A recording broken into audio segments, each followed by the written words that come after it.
Hello, and welcome to another update video about Bitcoin. Bitcoin has done very little since yesterday.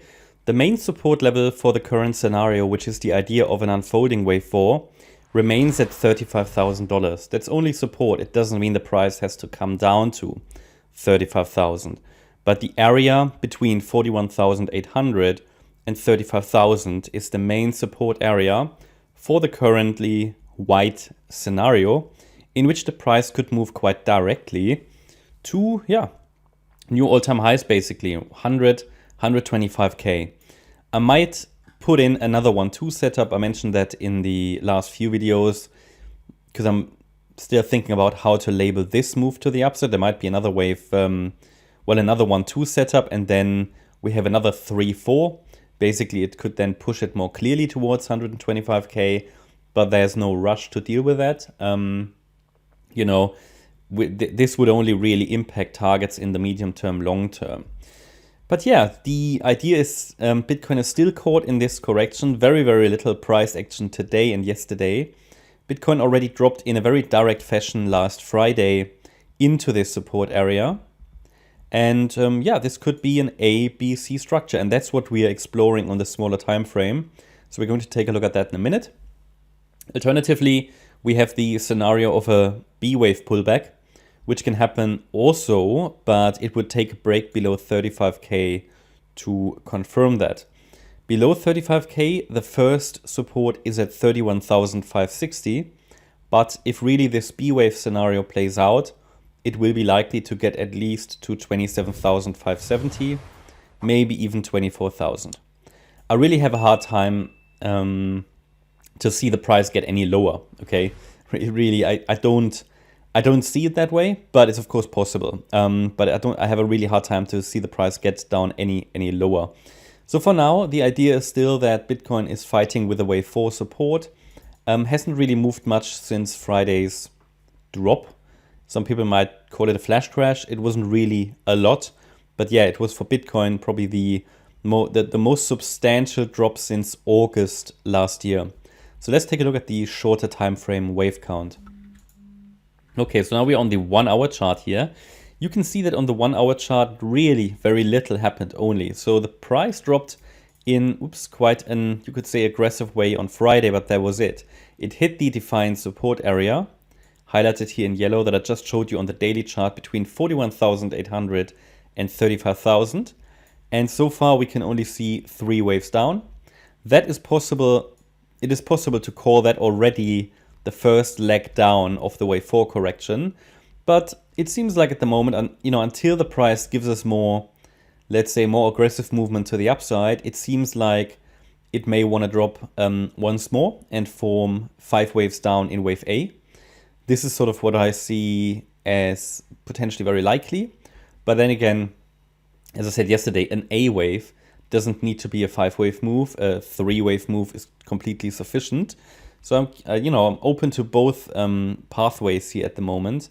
But until we get a sustained break out of this flag pattern to the upside, I'm still watching for potentially another low. Yeah. So this flag pattern is obviously guiding the price right now. We might adjust the trend line here a little bit. It becomes a more parallel trend channel. But it's what you would call a bear flag. Now, if that gets too massive, also in duration, at some point we might just call it the P wave because it is then large enough and it might just carry on for a bit, yeah. But at the moment I can still call it a wave 4 of an unfolding A wave. That might change in the next 1 or 2 days depending on how long it gets, and be aware that a wave 4 and a wave 2, it still should look acceptable in terms of proportion. Sometimes you see distortions in the crypto market, but at the moment I keep that door open for one more low in wave A. In this scenario, looking at the micro count, that's the short-term bearish scenario. The market could have completed a so-called W, X, Y, X, Z correction, a very complex correction. You might label that differently. That's not so important. Just highlighting that, yeah, a corrective pattern could technically be complete here. And just watching for a potential breakdown. But it doesn't seem complete yet.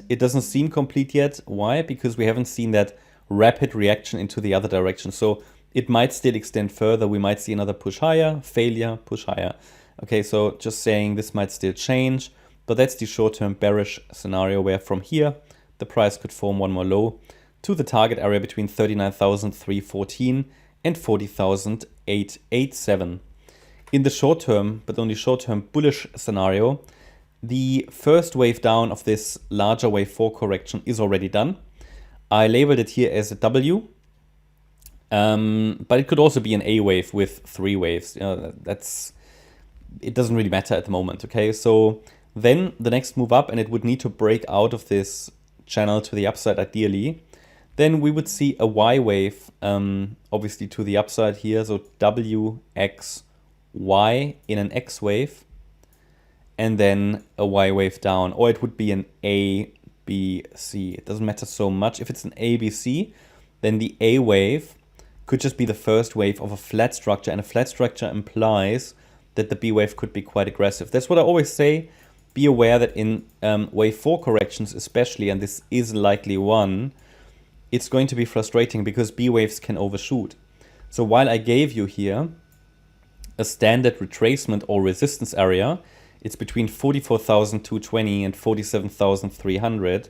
Just because I gave you that, it doesn't mean the market needs to respect it. In a B wave, while there will likely be some reactions here, B waves can choose to overshoot. And the 50K level would definitely be a likely target for an overshooting B wave. The problem is a B wave, because it's a corrective wave, it doesn't really have a target. So you can only really map out the resistances. Be aware that B waves can overshoot, but B waves don't really have targets as such, unless you really have a clear subdivision that you can use to calculate the target of the C wave within that B wave. So we just have to be a bit flexible when we're dealing with B waves. I often say B waves aren't really great to trade. They should actually be avoided. Just trading for the sake of a B wave should be avoided. But yeah, that's my update about Bitcoin. Hope you liked the update. If you did, please hit the like button, leave a comment and subscribe. And if you really like the content, then please check out the channel membership.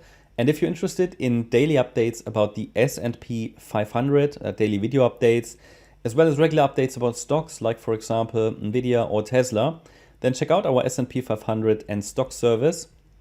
You'll find the link directly below the video. It's the Patreon link for more trading online. Thanks a lot for watching. Bye-bye.